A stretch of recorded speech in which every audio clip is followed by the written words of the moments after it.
Good morning everyone, कैसे हैं आप सब। करंट अफेयर्स की क्लास है, लेकिन करंट अफेयर्स की क्लास को स्टार्ट करने से पहले मैं आपसे ये जानना चाहूंगी कि अभी आप कौन से एग्जाम की प्रिपरेशन कर रहे हैं। तो कमेंट बॉक्स में ये जरूर बताएं कि अभी आप कौन से एग्जाम की प्रिपरेशन में हैं। तो चलिए शुरू करते हैं। तो पहला क्या है, नवाचार को बढ़ावा देने के लिए 1000 करोड़ रुपए की लीप योजना शुरू की गई। ये जो लीप योजना है वो किसके द्वारा शुरू की गई, तो कर्नाटक सरकार के द्वारा शुरू की गई है। अब ये लीप योजना है क्या, किसको देने के लिए, नवाचार को बढ़ावा देने के लिए। ध्यान रखना है, नवाचार को बढ़ावा देने के लिए 1000 करोड़ रुपए की लीप योजना शुरू की गई। तो सबसे पहले क्या देखते हैं, लीप की full form local economy escalator programme. क्या होता है कि ज्यादातर जितना भी नवाचार हो रहा है, नवाचार मतलब इनोवेशन, जितने भी इनोवेशन हो रहे हैं वो ज्यादातर देखा जाता है कि बेंगलोर में हो रहे हैं, कर्नाटका में। तो कर्नाटका ये चाहता है कि बेंगलोर के अलावा बाहर एरिया में भी इनोवेशन किया जाए। तो उसके लिए उसने 1000 करोड़ रुपए की मंजूरी दी है, किसको, लीप योजना को। तो ये क्या है, लीप योजना लोकल इकोनॉमी एस्केलेटर प्रोग्राम नामक एक योजना है, एक पहल है। इसका बजट 5 सालों के लिए कितना है, 1000 करोड़ है। और इस कार्यक्रम का उद्देश्य क्या है कि बेंगलोर से बाहर भी नवाचार और उद्यमिता की वृद्धि को बढ़ावा देना और 5 लाख रोजगार सृजन करना। मतलब बेंगलोर में तो नवाचार है ही, लेकिन बेंगलोर से बाहर भी नवाचार और उद्यमिता फैल सके, उसकी वृद्धि की जा सके। तो इसकी फुल फॉर्म देख ली है, लोकल इकोनॉमी एस्केलेटर प्रोग्राम, ये इसकी फुल फॉर्म है। बजट कितना है, 1000 करोड़। कितने सालों के लिए है, 5 सालों के लिए है। लक्ष्य क्या है इसका, 5 लाख रोजगार देना, ये इसका लक्ष्य है। और कहाँ कहाँ किया जाएगा विस्तार, तो मैसूर, चामराजनगर, मैसूर के चामराजनगर में, मैंगलोर के उडुपी में, और हुबली के बेलगावी और धारवाड़ में, तुमकुरु में, और कुलबुर्गी और शिवमोगा।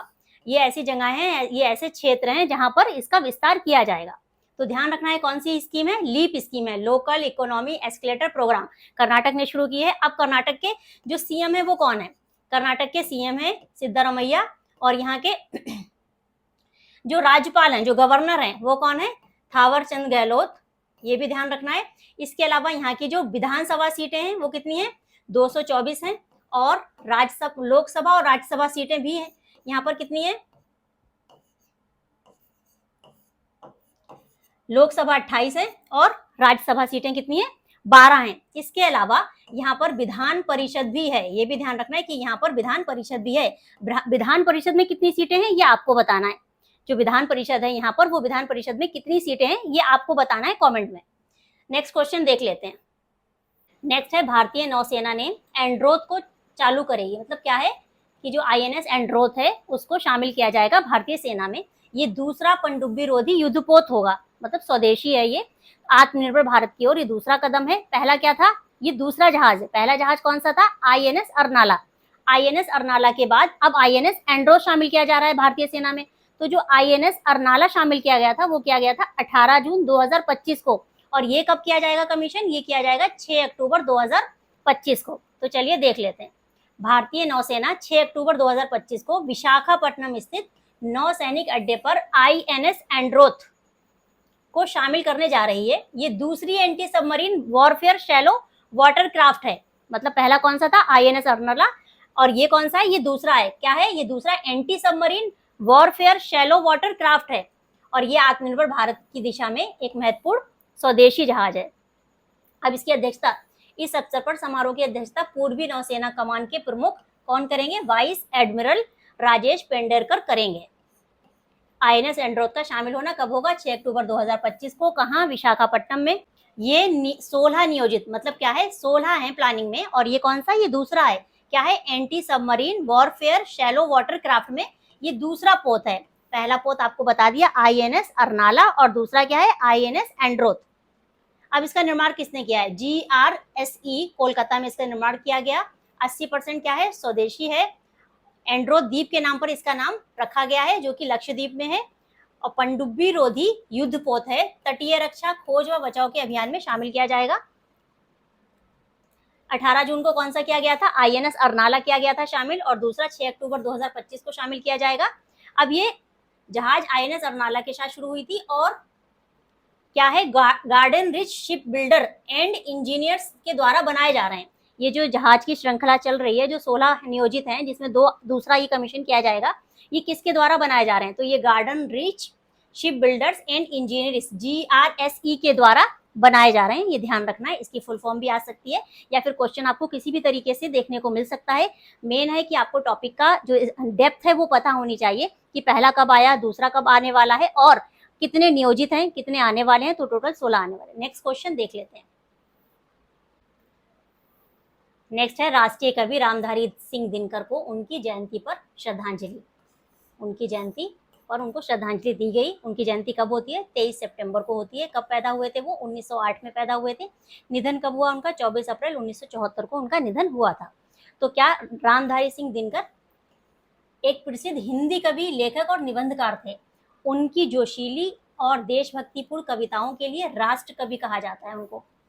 और बिहार के बेगूसराय के सिमरिया गांव में जन्मे दिनकर ने अपनी कविताओं से स्वतंत्रता संग्राम में लोगों को प्रेरित किया। और उनकी प्रमुख कृतियों में अगर देखा जाए तो रश्मिरथी, कुरुक्षेत्र और परशुराम की परीक्षा, ये उनकी प्रमुख कृतियां हैं। तो ये जो रामधारी सिंह दिनकर जी हैं वो राष्ट्र कवि कहलाए जाते हैं क्योंकि उन्होंने स्वतंत्रता के टाइम स्वतंत्रता सेनानियों को अपनी कविताओं से प्रेरित किया था। तो इसी वजह से वो क्या कहलाए जाते हैं?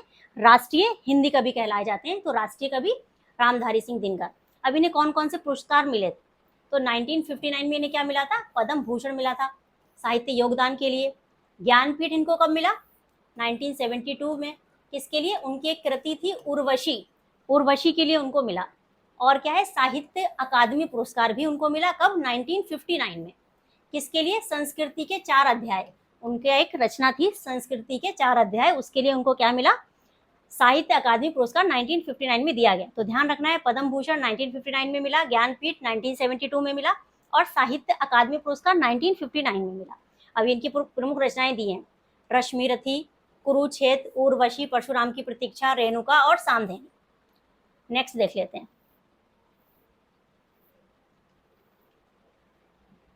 क्या है चीन का के वीजा? अभी तक क्या चल रहा था? H1B वीजा चल रहा था। ये अमेरिका का वीजा है। इस पर क्या क्या है? अमेरिका ने चेंजेस ये किए हैं कि अगर आप कोई न्यू आवेदन किया जाएगा इस वीजा के लिए तो उसको कितना? $1,00,000 उनको देना पड़ेगा। जो फीस पहले क्या होती थी? $10,000 के आसपास होती थी, अब वो कितनी होगी? $1,00,000 के आसपास होगी, लगभग 88 लाख रुपए के आसपास देना पड़ेगा। इसी बीच में चीन का क्या आया है कि चीन ने भी एक वीजा जारी किया है, उसको नाम दिया है के वीजा। अब ये 1 अक्टूबर 2025 से प्रभावी होगा। क्या? जो चीन का के वीजा होगा वो क्या कब होगा? 1 अक्टूबर 2025 से स्टार्ट होगा और इसको के वीजा नाम दिया गया है। ये लॉन्च किया जाएगा 1 अक्टूबर को। इसमें स्टेम, साइंस, टेक्नोलॉजी और इंजीनियरिंग और क्या मैथमेटिक्स, इनके जितने भी शोधकर्ता हैं उनको आकर्षित करने के लिए ये वीजा का डिक्लेरेशन किया है। तो ध्यान रखना है, के वीजा भी, H1 वीजा भी। नेक्स्ट देख लेते हैं। 64वीं राष्ट्रीय कला प्रदर्शनी के पुरस्कार समारोह कहाँ हुआ? दिल्ली में ललित कला अकादमी के द्वारा क्या दिया गया? 64वीं राष्ट्रीय कला प्रदर्शनी के पुरस्कार समारोह में किसने भाग लिया? राष्ट्रपति जी ने भाग लिया। कौन है? द्रौपदी मुर्मू जी ने इसमें भाग लिया। 24 सितंबर को यानी कि कल ये समारोह हुआ और यहाँ पर 20 कलाकारों को क्या दिया गया? ललित कला अकादमी पुरस्कार से भी नवाजा गया। अब ये क्या है? ललित कला अकादमी की स्थापना कब हुई थी? 1954 में हुई थी। इन पुरस्कारों का डिक्लेरेशन जो घोषणा है वो तो पहले ही हो चुकी थी, लेकिन कल क्या किए गए? ये 24 सितंबर को ये बांटे गए। किसके द्वारा? राष्ट्रपति के द्वारा। और 64वीं राष्ट्रीय कला प्रदर्शनी हुई थी कहां पर? दिल्ली में ललित कला अकादमी के द्वारा। नेक्स्ट देख लेते हैं। वर्ल्ड फूड इंडिया एक प्रोग्राम होने जा रहा है, वर्ल्ड फूड इंडिया प्रोग्राम 2025। कब होगा ये? 25 से 28 सितंबर में होगा। यानी कि आज इसका इनॉग्रेशन कौन करेगा? हमारे प्रधानमंत्री मोदी जी करेंगे इसका इनॉग्रेशन। और यहाँ पर क्या क्या होगा? इसका उद्घाटन कौन करेंगे? प्रधानमंत्री मोदी जी करेंगे। कब करेंगे? आज करेंगे, भारत मंडपम नई दिल्ली में। अब ये सबसे बड़ा आयोजन होगा जिसमें 90 से अधिक देश और 2000 से अधिक प्रदर्शक भाग लेंगे। अब ये क्या? न्यूजीलैंड और सऊदी अरब, ये जो 2 देश हैं ये भागीदारी देश हैं। इसके अलावा जो जापान, संयुक्त अरब अमीरात, वियतनाम और रूस, ये फोकस देश हैं, ये भी भाग लेंगे। हमारे भारत में क्या नंबर 1 पे है? दूध का उत्पादन, प्याज का उत्पादन, दालों का उत्पादन में भारत सबसे बड़ा उत्पादक देश है, सबसे ज्यादा उत्पादन होता है इसका। दूसरे नंबर पे किसमें आता है? चावल, गेहूं, गन्ना, चाय। फल सब्जियों में दूसरे नंबर, और अंडों में दूसरा सबसे बड़ा उत्पादक है। तो इन सब चीजों का क्या किया जाएगा, प्रदर्शन किया जाएगा। तो ये क्या है, खाद्य संस्करण क्षेत्र में पिछले एक दशक में 7.33 बिलियन अमेरिकी डॉलर का FDI प्रत्यक्ष विदेशी निवेश हुआ है। तो इन सबका प्रदर्शन करने के लिए क्या हो रहा है, वैश्विक खाद्य केंद्र के रूप में स्थापित करने के लिए एक प्रमुख अंतरराष्ट्रीय कार्यक्रम है। क्या है ये, वर्ल्ड फूड इंडिया 2025 25 से 28 के बीच में, 25 सितंबर यानी कि 8 से 28 तारीख तक होगा। और वर्ल्ड फूड इंडिया 2025 नाम दिया गया है भारत को वैश्विक खाद्य केंद्र के रूप में स्थापित करने के लिए एक प्रमुख अंतरराष्ट्रीय कार्यक्रम है। ध्यान ये रखना है उद्घाटन कौन कर रहा है और कहां कहां के देश भाग ले रहे हैं। नेक्स्ट देख लेते हैं।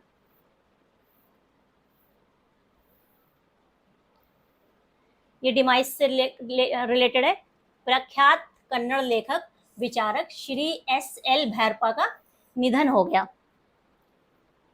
इनका पूरा नाम क्या था, संत शिवरा लिंगनैया भैरप्पा। एक प्रसिद्ध कन्नड़ उपन्यासकार, दार्शनिक और पटकथा लेखक थे। कब हो गया इनका निधन, कल हो गया 24 सितंबर 2025 को। जन्म कब हुआ था इनका, 20 अगस्त 1931 को इनका जन्म हुआ था। अब इन्हें कौन कौन, जब इनका डिमाइस हुआ है, निधन हुआ है, तो यहाँ पर ये इंपॉर्टेंट हो जाता है कि इनको कौन कौन से पुरस्कार दिए गए थे। तो कौन कौन से पुरस्कार मिले थे देख लेते हैं। पद्म भूषण कब दिया गया, 2023 में। किसके लिए, साहित्य और शिक्षा के क्षेत्र में उनके योगदान के लिए भारत सरकार द्वारा दिया गया था। 2016 में क्या दिया गया उनको, पद्मश्री दिया गया। सरस्वती सम्मान भी उनको दिया गया 2010 में। साहित्य अकादमी फेलोशिप 2015 में और अमृत कीर्ति पुरस्कार 2020 में। इसके अलावा केंद्रीय साहित्य अकादमी पुरस्कार भी मिला है उनको। कर्नाटक का साहित्य अकादमी पुरस्कार 3 बार मिला है उनको। भारतीय भाषा परिषद का पुरस्कार भी मिला है। पंपा पुरस्कार भी मिला है उनको 2005 में। कृष्णदेव राय पुरस्कार भी मिला है 2017 में। और उन्हें डॉक्टरेट की उपाधि भी मिली है, मानद डॉक्टरेट, मैसूर विश्वविद्यालय और गुलबर्गा विश्वविद्यालय से।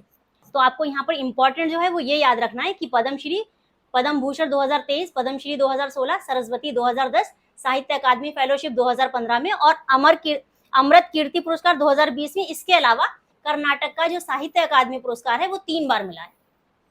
चलिए नेक्स्ट देखते हैं क्या है। एक और निधन है, डिमाइस है। सऊदी अरब के ग्रैंड मुफ्ती शेख अब्दुल अजीज बिन अब्दुल्ला बिन मोहम्मद अल शेख का निधन हो गया है। अब ये इंपॉर्टेंट क्यों है तो ये हम बाहर से रिलेटेड, अदर कंट्रीज रिलेटेड, इसलिए यहाँ पर इंपॉर्टेंट इसलिए हो गया क्योंकि मोदी जी ने इससे रिलेटेड क्या किया है, दुख व्यक्त किया है। तो इस वजह से ये पता होना चाहिए ये कौन थे और इनका निधन कब हुआ। तो ये क्या थे, ये ग्रैंड मुफ्ती और शीर्ष धार्मिक नेता थे, कहाँ के, सऊदी अरब के। और 80 साल की उम्र थी इनकी। 2025 में निधन हो गया, बस इतना ही ध्यान रखना है, ज्यादा इंपॉर्टेंट ये नहीं है। और इस्लामी जगत में महत्वपूर्ण उन्होंने भूमिका निभाई। और कब से थे ये ग्रैंड मुफ्ती, 1999 से। नेक्स्ट देख लेते हैं। भूमध्य सागर में तैनाती के तहत INS त्रिकंद साइप्रस के लिमासोल पहुंचा। साइप्रस का ये एक लिमालोस एरिया है, वहां पर पहुंचा है। क्या पहुंचा है, INS त्रिकंद पहुंचा है भूमध्य सागर में तैनाती के तहत। तो अब यहाँ पर क्या है, भारतीय नौसेना का स्टील्थ फ्रिगेट पोत, ये ध्यान रखना कौन सा पोत है, ये स्टील्थ फ्रिगेट पोत INS त्रिकंद भूमध्य सागर में अपनी तैनाती के दौरान 21 सितंबर 2025 को साइप्रस के दक्षिणी तट पर स्थित लिमासोल, कहाँ पहुंचा, लिमासोल पहुंचा। अब इस वहां पहुंचने पर इसके जो कमांडिंग ऑफिसर थे वो कौन थे, कैप्टन सचिन कुलकर्णी। और भारत के उच्च आयुक्त वहां पर साइप्रस में कौन है, मनीष। साइप्रस नौसेना की कमांडर कौन है, कमोडोर मिनास सोलोमोनिडेस। इन दोनों ने इनसे मुलाकात की। किसने, जो कैप्टन है, कैप्टन सचिन कुलकर्णी ने, और जो भारत के उच्च आयुक्त हैं साइप्रस में, मनीष, उन्होंने किससे मुलाकात की, कमोडोर मिनास सोलोमोनिडिस से मुलाकात की। अब ये भारतीय पोत की साइप्रस की जो बंदरगाह यात्रा है वो दोनों देशों के साझा रणनीतिक हितों और भूमध्य सागर क्षेत्र में शांति, सुरक्षा और समृद्धि को बढ़ावा देगी। अब INS त्रिकंद है क्या, ये तलवार श्रेणी का क्या है, युद्ध पोत है। ये भारतीय नौसेना के द्वारा आदेशित तलवार श्रेणी के युद्ध पोतों के दूसरे बैच का तीसरा और लास्ट जहाज है। जो भारतीय नौसेना के द्वारा आदेशित, मतलब जो आदेश दिया गया है तलवार श्रेणी के युद्ध पोतों के दूसरे बैच का तीसरा और अंतिम जहाज है। इसका निर्माण रूस के कलिनिनग्राद स्थित यंत्र शिपयार्ड द्वारा किया गया था।